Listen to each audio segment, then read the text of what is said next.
दुलड़िए बयार मिश्रा को तेहा वीडियो रबन नेला जे भाग्य संवाद लगित जहाँ बाइबेला वचन जहाँ अब सनाम को मने दोहरिया जरूर रोमी 3:23 चेदा जे सनाम गे को कई कदा और ईश्वरा ठनक खन को एड़ांग गया। रोमियो 6:23 एनते कई रिया कुड़ई दो मरण कना मेनखान ईश्वर रिया दया दान दो जयजुग जीवन गे मसी जीसु आबोरेन प्रभु रे। जोहन 3:16 एनते ईश्वर तो धरती को नौकाय दुलड़ केट को आयरिन एस्कार जनाम हपन गे एम किदिया जेमन उनीरे पेतियो मिद के मिद होड़ आलो को नष्ट बिचकम जयजुग जीवन ताहेन तको। एफिसी 2:8-9 एनते दयाते पे बंचाव कना विश्वास ते आर ओना दो आपे खना दो बांग ईश्वरा दान कना आर केमितिया हो बांग कना जेमन ओकोय हो आलो को साराव। जिसे नबी रे पुथी 55 रे 7-9 बेधर्मी दो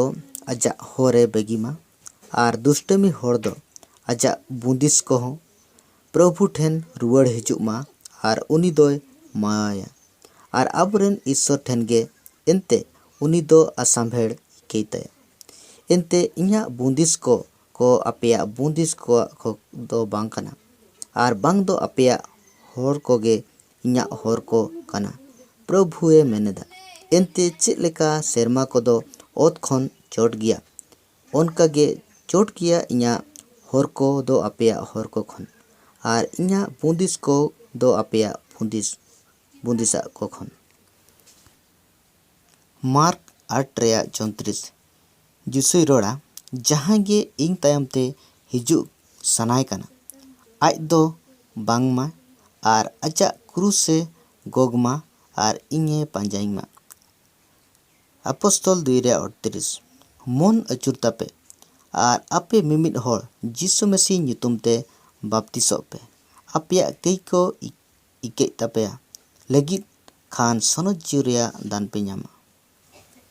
मथियु 7:21 प्रभु प्रभु को मेतेኝ कान जोतो होड़ दो सेरमा राजते बाको बोलो दाड़ेया बिचकम सेरमा रे मेनाय उपुnya मने लेका सेनो खान को गे। जिसुई रोड़ा होरते आर सेरियाते आर जियनते दो इंग कान गे इंग होतेते बांखान ओकोय हो बाबा ठेन दो बाको सेटेरो। अपोस्तल 4:12 आर एटा जहाँ रे बंचाव दो बनु आना एनते एटा ᱧᱩᱛᱩᱢ ते हो बनु आनी सेरमा लातार रे मानव को तलारे एमाकान ओने ओनाते बन बंचाव। द्वितीय तिमोथी 2:19 प्रभु ᱧᱩᱛᱩᱢ ᱧᱩᱧᱩᱢ मिद के मिद होड़ दो बेधरम खन साहड़ाकान को ताहेन मा। रोमी 2:9-10 एनते आमा मोचाते जीसु दो प्रभु कनाय मेनतेम आंगोज लेनखान आर ईश्वर दो गज को खने उनिये बेरेद कादेया मेनते आमा अंतरेम पतियो लेनखान दम बंचा एनते अंतरते दो को पतियोआ धर्मो लगित आर मोचाते को आंगोजा बांचाव लगित